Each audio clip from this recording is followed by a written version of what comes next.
asalaamaaleykum mbokk yi ma la Tata Thérèse fii ci Vitef Cuisine nuyu naa leen ku ci nekk turam ak santam ma di leen jox seen wàccuwaay bonjour à tout le monde. Aujourd'hui on vous présente de la paella, mais ça sera à ma version.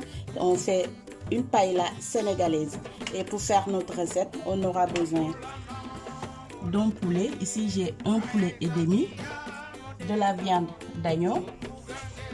Ici j'ai des fruits de mer. Là j'ai des moules que j'ai enlevé la coque. Ici aussi j'ai encore des moules avec la coque. J'ai des calamars, j'ai des crevettes. Ici j'ai des crevettes avec la peau.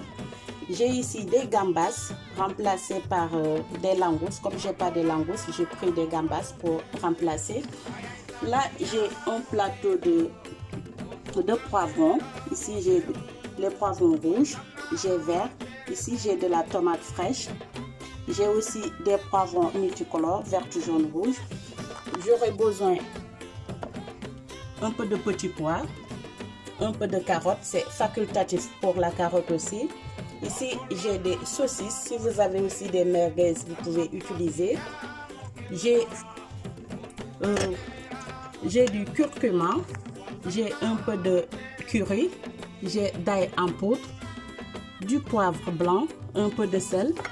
J'ai une épice ici pour paella. J'aurai besoin aussi un peu de la sauce de soja, mais cette sauce là c'est uniquement pour les fruits de mer. J'aurai besoin aussi un peu de sauce d'huître. Ici j'ai du maïs doux. J'ai un mélange d'ail et du persil. J'aurai besoin d'un peu de la marinade by Vitef Cuisine. Et j'aurai besoin aussi de l'oignon vert. Et sans plus tarder, on va commencer. Maintenant, on va commencer par piquer mon poulet. Je vais mariner mon poulet. J'utilise la marinade. Damay ñëw piquer sama ganaar léegi man au lieu may def laaj ak nu mu tuddati ay persil yooyu comme ni ñu amee habitude ñun sénégalais di piquer ganaar man tey nag sama marinade bii lay utiliser piquer ko sama ganaar.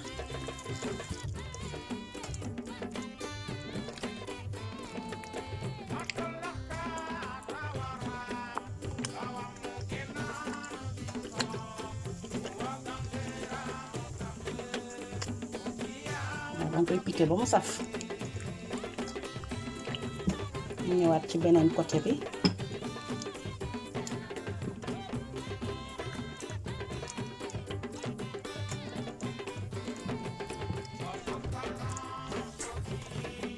léegi damay def tamit ci cuisse bi. Je vais faire aussi au niveau de la cuisse.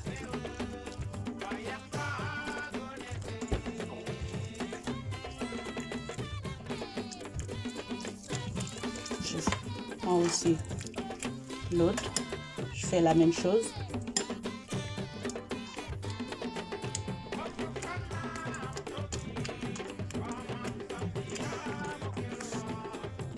Waa gis nga léegi pare naa piquer sama poulet bi.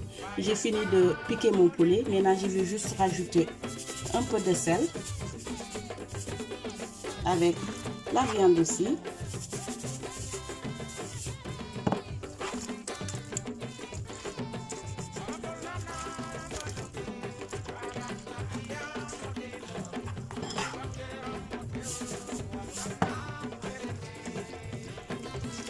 Maintenant, je le réserve de côté. Maintenant, je fais revenir mes fruits de mer. Là, j'ai mis un peu d'huile. Je commence par les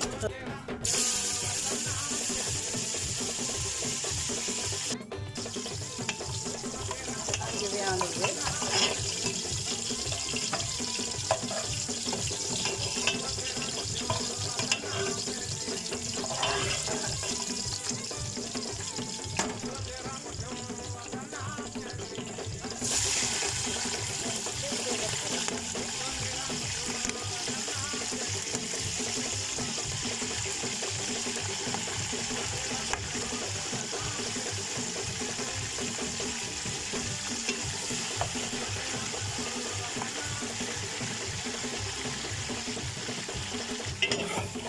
Maintenant je vais enlever. Gis ngeen doo ko saaf nag da nga koy def fii rek da nga koy faire revenir rek. après nga daal di ko génne parce que après dañ koy remettre ci biir marmite bi.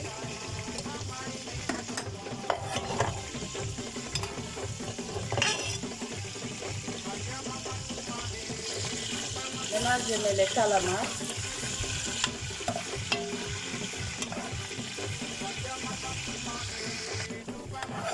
Maintenant je vais les enlever aussi. Dama koy seppi tamit.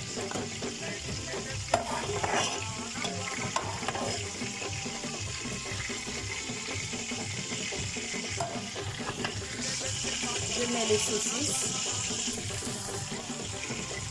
Pour cette étape aussi, vous pouvez ne pas le faire. Étape bi may def nii maanaam ça peut encore faire revenir crevettes yi ak mooy fruits de mer yi.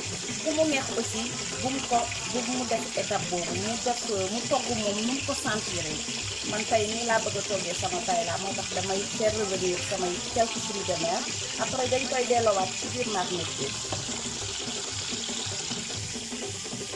Voilà, là c'est bon. Enlever les couches.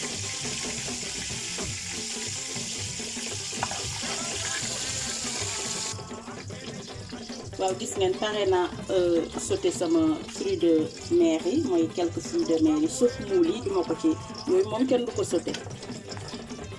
léegi dañuy ñëw nag daal di frire sunu poulet. Maintenant on va frire le poulet.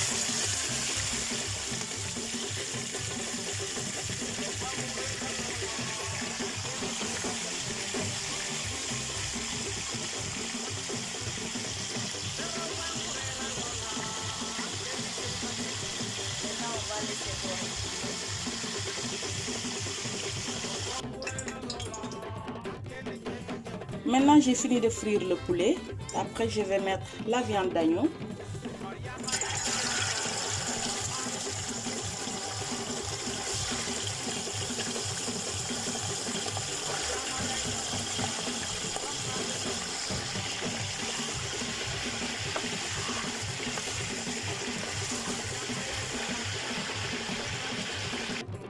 Maintenant, je vais rajouter le mélange d'ail et du persil.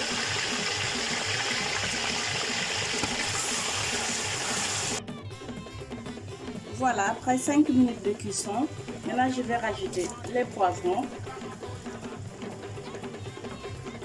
Je rajoute aussi la tomate fraîche.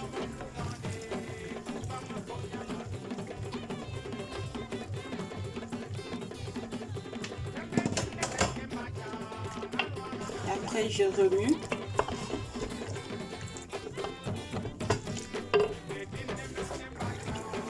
Je mets mes épices, du sel, ail en poudre, du poivre blanc, un peu de curry et du curcuma.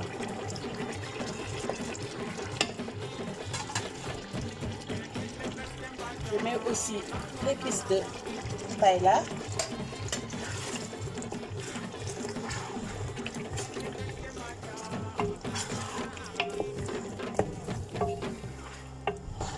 Et je laisse mijoter.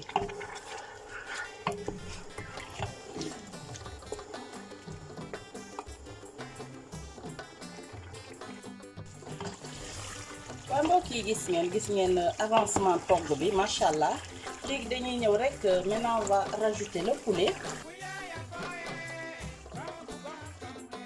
Maintenant je vais rajouter de l'eau léegi damay ñëw mu ñuluk sama cin.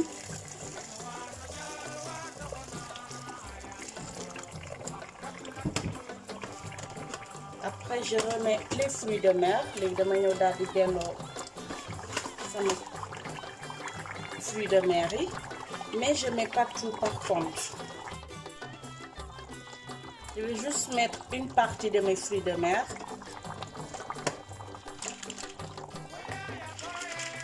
Là je mets les moules. J'ai déjà mis les crevettes.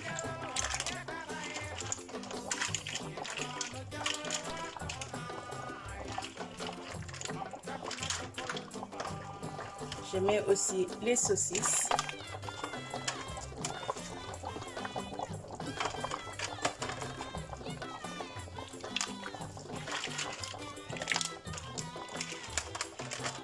Maintenant, je réserve l'autre partie après.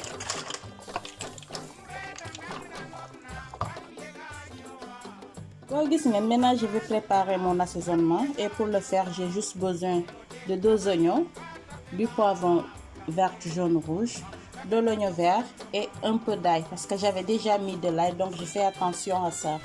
Maintenant je vais tout mixer et je vous montre le résultat. Voilà, là j'ai fini de mixer mon nokos.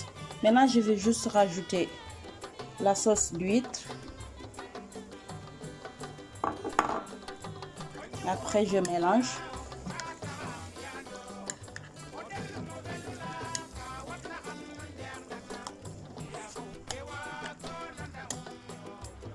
Voilà, là c'est fini. Maintenant je vais aller regarder ma marmite.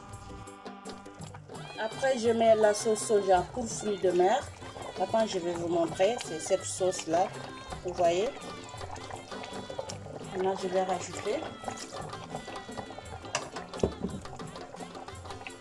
Je rajoute 3 bonnes cuillères de nokos de mon assaisonnement.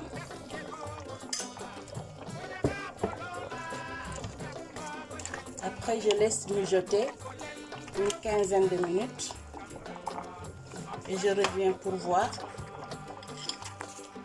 Je mets quelques feuilles de laurier.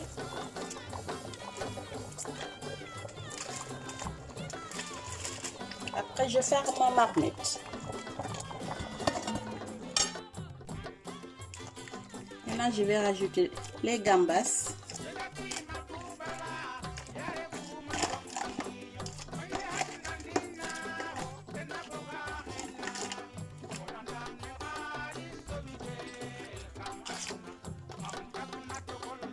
Léegi dama koy bàyyi mu togg ba ci kanam. Maintenant je vais laisser cuire. Ba mbokk yi gis ngeen machallah, gis ngeen sunu togg bi. Léegi sunu yàpp si ñor na. Maintenant la viande elle est bien cuite. On va l'enlever.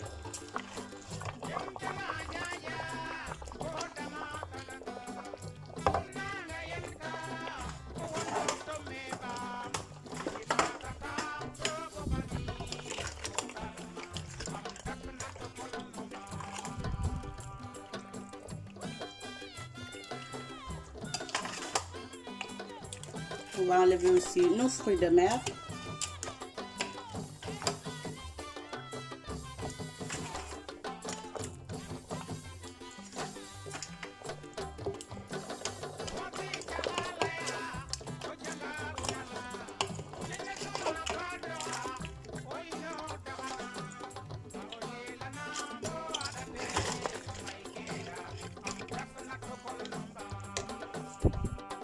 Mbokk yi gis nga léegi seppi naa sama yàpp bi ma daal di seppi tuuti ci fruits de mer bi aussi. Léegi damay ñëw rek daal di def un peu de nokos avant de mettre du riz.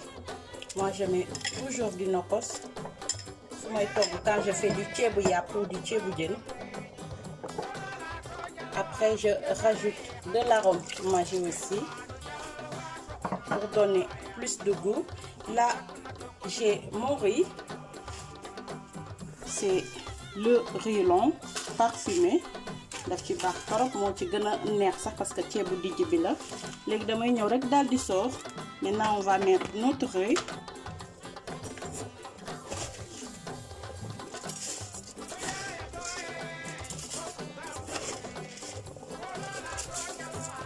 Faut toujours remuer aussi.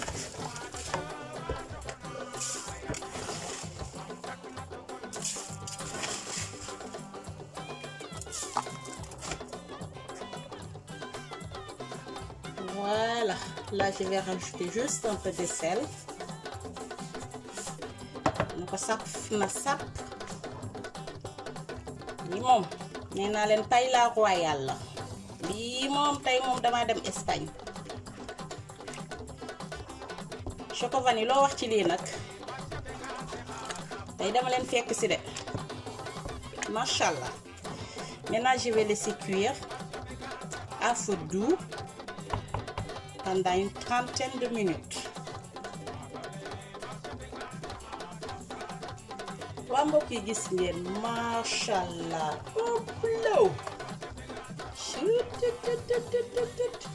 Mais ku fi paella dama koy tëjan. mais bii dal na waay. Maintenant on va rajouter dañuy ñëw rek daal di def sunu petit pois. Maintenant on met le petit pois. Je rajoute les carottes. Pour les carottes nee naa leen c'est facultatif comme ni ñu waxee rek cin bokkul safin jigéen bu nekk ak sa feemu bopp ak ku mu neex ni ngay toggee ni ngay duggee sa waay ni ngay jaagar man lii ma saf waay. léegi damay ñëw rek daal di def sama fruits de mer yi moo nekkoon fruits de mer yu ma réservé woon.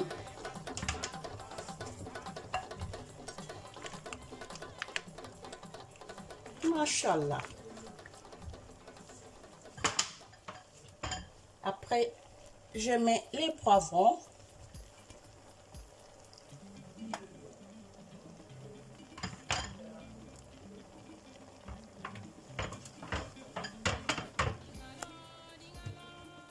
léegi ma ñëw daal di def maïs doux bi ku mu neex aussi bu ko ci def nga bàyyi ba sooy décorer tu mets un peu man nag dama ko ci sabañ tuuti su ma yàq sama añ ma daal di ci décorer waat. waaw léegi gis ngeen léegi nii lay daal di def après ma tëj sama cin bi hermétiquement. macha allah ku fi pay laa moom ma yónnee la audience. waaw gis ngeen nii rek ko defee nag ma daal di tëj sama cin eggali togg bi di moins. maintenant damay ñëw ma daal di ci yokk oignon vert bi. Je rajoute de l'oignon vert et je laisse cuire.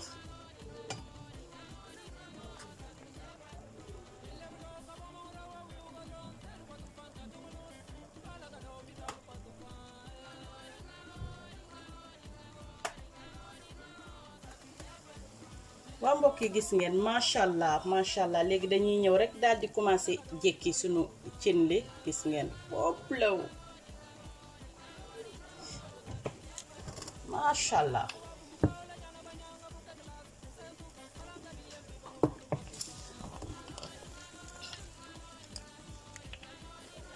waaw jékki ko nag jékk fu jéeg nag ci biir këram rawati nag jéeg ci biir waañam saf sàpp laa leen waxal. waay macha allah pay laa daa am borom waay te fi te fay borom fii ku fi pay laa te dama tàggu nag maa leen wax loolu. alala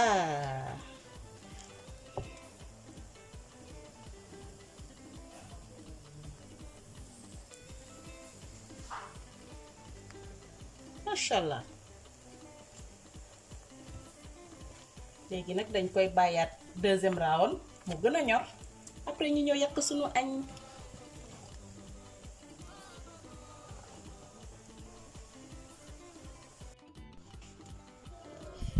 waa mbokk yi gis ngeen machallah gis ngeen sunu paylaa bi bopp lew. waaw ba tax ni tey moom sama paylaa bi dama ci fas yéene yàqal sama waa kër maam fële ca Sénégal Pikine may ko sama nijaay Valou sama mag Alex ak seeni soxna ak njaboot bi sama rakk yi nekk foofu yëpp ñoom ñëpp macha allah. waa ba tax ni tamit ma koy may tey sama tata bu baax sama belle sœur sama yaay tata Fleurise yow laa yàqal tey ci sama paylaa bi. di ci yàkkal aussi sama beneen belle sœur macha allah mu nekk tamit yaay ci man muy Néné Sabel fële ca Paris di ci yàkkal Salam fële ca Château Rouge mu nekk tamit sama chérie bu baax macha allah ma di ci yàkkal tamit sama beneen belle sœur tey yéen laa jagleel tey sama paylaa bi di ci yàkkal Clara fële ca Paris sama chérie boobu yaay Louis Pierre yàkkal naa ko ci moom ak borom këram ak Anita aussi. ma di leen ko yàkkal yéen samay chers abonnés surtout ma di ci yàkkal aussi samay doom waaw lépp ñoom la yàkkal naa leen ko ci parce que dañ koo bëgg tamit. waaw gis ngeen sama yaay nag fee ca Saint-Nazaire tata Karo nag may naa la ko nag coxal gu sedd guy sama yaay jooju nag amul dara moom may naa la ko lii rek ci pay la dayul bay des na saf rek. waa mbokk yi gis ngeen macha allah man mii sax xoolal man mii ko togg sax dama kontaan parce que li ma togg moom amul fenn la illallah lii bii pay laa moom amul fenn laa leen wax yéene naa leen ko nag ma di ko may nag sama chérie nag Marie-Jeanne madame Ortok di ko may aussi fële ca Espagne bu ñu nee pay laa ñu naan Espagne di ko may Célestine sama chocovani boobu di ko may sama doom Papsi aussi Papsi sama doomu xol may ko sama taaw Pierre ma di leen ko baaxee yéen ñëpp nag sans oublier mes chers abonnés sama rakk yi nekk Ziguinchor Sénégal ñu nekk Dakar surtout Jeanne Kawara France sama rakku xol googu may naa la ko yéene naa la ko ci payla bi may ci aussi sama grande sœur Hélène may ko Paulette madame Marcel maa kontaan ci yéen waaye et nag bu leen fàtte nag di abonné di partager di liker surtout ngeen di commenter tamit ñu xam nag ñun lu ñuy def ba xam saf na leen te xam naa saf na leen nag bu leen ñéeg waaye maa barde ci yéen bu ko defee nag ma di leen jox dig daje fii ak beneen yoon ak beneen recette fii ci Vitef Cuisine merci.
Fernando Marna,